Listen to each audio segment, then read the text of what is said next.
আমার দিদি বানাবে আজকে মিষ্টি রুটি আর সর্ষের শাক। দেখো প্রথমে সর্ষের শাকটা সিদ্ধ করে নেবে একটু নুন দিয়ে, একটু নাড়াচাড়া দিয়ে নিল। আর এদিকে মিষ্টি রুটির জন্য গুলে নিচ্ছে বেসন, আটা, পেঁয়াজ কুচি, লঙ্কা কুচি, রসুন কুচি, গোটা জিরে, গোটা ধনে, একটু নুন, একটু সাদা তেল আর ধনে পাতা দিয়ে ভালো করে মাখিয়ে এখন জল দিয়ে গুলে নেবে। দেখো এই দেখো বানানো হয়েছে।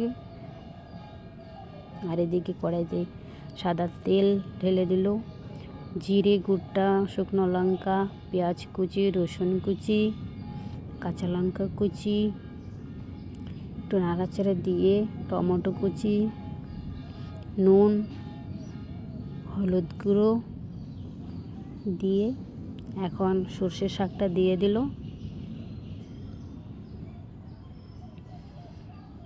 দেখো সর্ষের শাক হয়ে যাচ্ছে, এখন নামিয়ে নেবে। এখন দেখো রুটিটা বানিয়ে নেবে। এই দেখো রুটি বানিয়ে নিচ্ছে, মানে আটার ডোটা অনেক সময় আগে বানিয়ে রাখতে হয়, তার জন্য আমরা একটু তাড়াতাড়ি করেছি। তাহলে সাইড দিয়ে ফেটে গেছে, তার জন্য দিদি বাটি দিয়ে কেটে নিয়েছে। তোমাদেরও যদি এরকম হয় বড় বাটি দিয়ে কেটে নেবা, তেই হয়ে যাবে।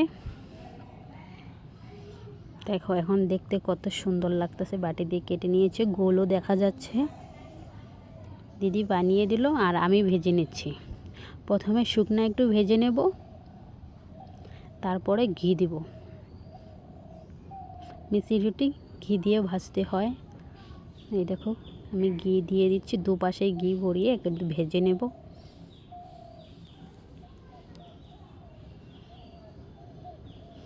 আমি এরকম রুটি কোনো দিনও খাইনি। দিদি বলতেছে দিদি পারে বানাতে, তার জন্য দিদি বানিয়ে আমাদের খাওয়াবে। এই দেখো আর ভেজে নিলাম আমি।